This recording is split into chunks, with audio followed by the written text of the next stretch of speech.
Hello students, मैं doctor Alka Goyal, सह आचार्य राजनीति विज्ञान।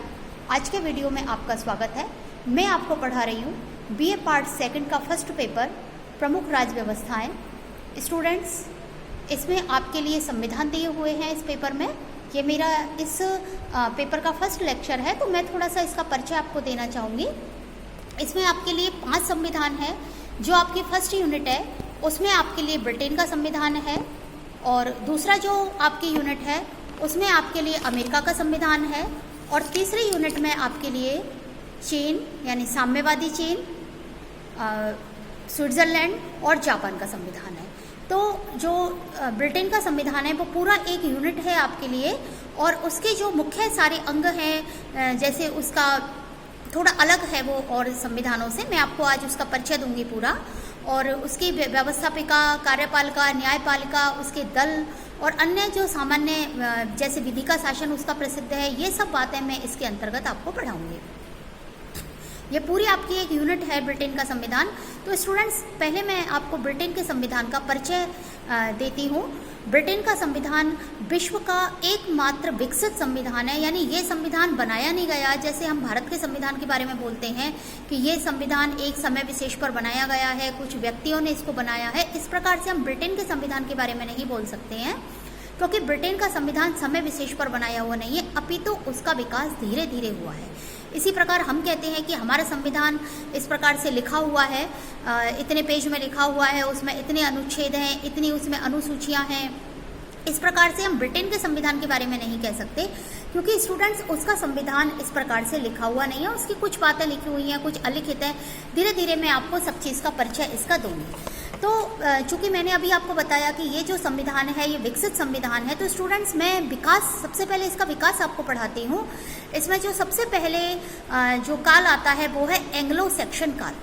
स्टूडेंट्स, इस पर जो इसका काल है वो है 5वीं सदी से लेकर के 1066 तक का समय है, और इस समय में दो चीज़ यहाँ पर उभर कर आई हैं। हम विस्तार से एक एक चीज़ नहीं कह सकते, लेकिन जो मैं मेन बिंदु है वो मैं आपको बता देती हूँ। इसमें उभर कर आया एक नियंत्रित राजपद, यानी वहाँ पर जो राजा का पद है। आज हम देख रहे हैं कि ब्रिटेन का जो शासन है वो पूरी तरह से अलिखित होते हुए भी वहाँ पर बहुत अच्छी तरह से शासन चल रहा है। तो उसकी नींव यहाँ शुरू में एंग्लो सैक्सन काल में ही पड़ गई थी, क्योंकि यहाँ पर जो राजा है वो नियंत्रित था, और एक संस्था थी जिसको कहते हैं विटनेस मोड, बुद्धिमानों की सभा। वो बुद्धिमानों की सभा उस वहाँ पर होती थी, और उस सभा में जो राजा है वो वहाँ के सामंत है, सरदार है, जो प्रमुख लोग हैं वहाँ के शहर के, उनको उसमें शामिल करता था। तो इस तरह से इस काल में दो चीज़ों की नींव पड़ी, एक तो नियंत्रित शासन, नियंत्रित राजपद, और दूसरा है स्थानीय स्वय शासन की अवधारणा की वहाँ पर नींव पड़ी।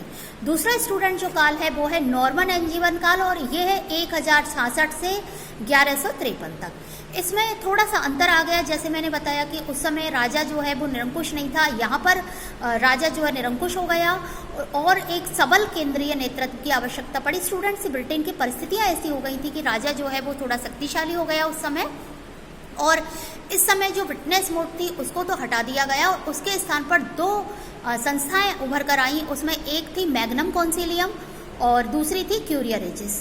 तो जो मैग्नम कॉन्सिलियम थी उससे कालांतर में जाकर के संसद का निर्माण हुआ, पार्लियामेंट का निर्माण हुआ, जिसका मैं आपको बताऊंगी। और क्यूरिया रेजिस जो है इससे कालांतर में जाकर के कैबिनेट का उदय हुआ, और ये भी मैं आपको एक एक करके बताऊंगी।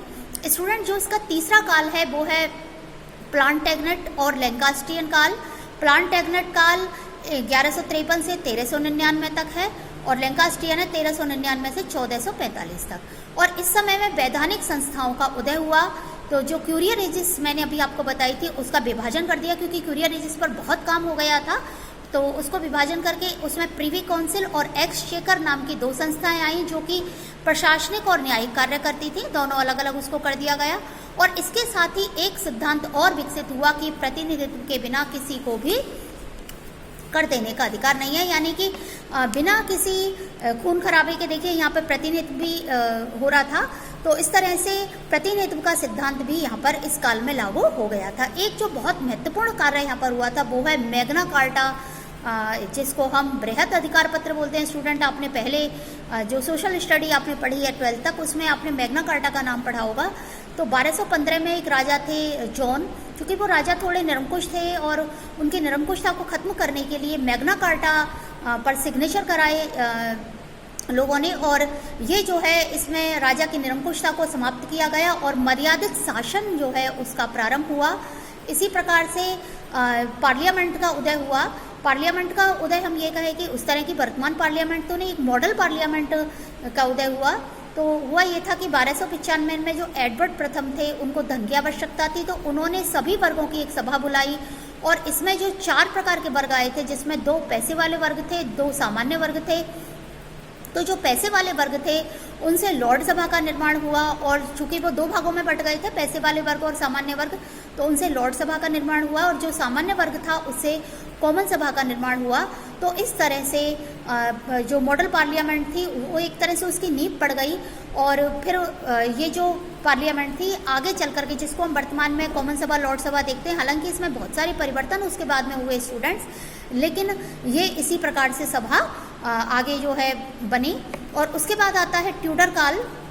तो ट्यूडर राजाओं ने बहुत अच्छे से शासन किया, और ये जो समय था 1485 से 1603 तक था, और पुनः कठोर शासन जो है इस समय स्थापित हुआ। काफ़ी कठोर शासन ट्यूडर राजाओं ने किया था, क्योंकि उस समय जो पोप था वो राजा के ऊपर ये कहें कि और भी बड़ी शक्ति बन करके बैठ गया था।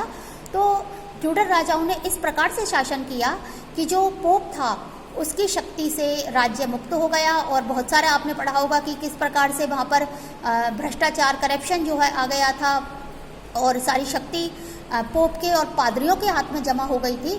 तो इस शक्ति से ट्यूडर राजाओं ने निजात दिलाई, और इसलिए ट्यूडर राजाओं का शासन काफ़ी लोकप्रिय भी रहा।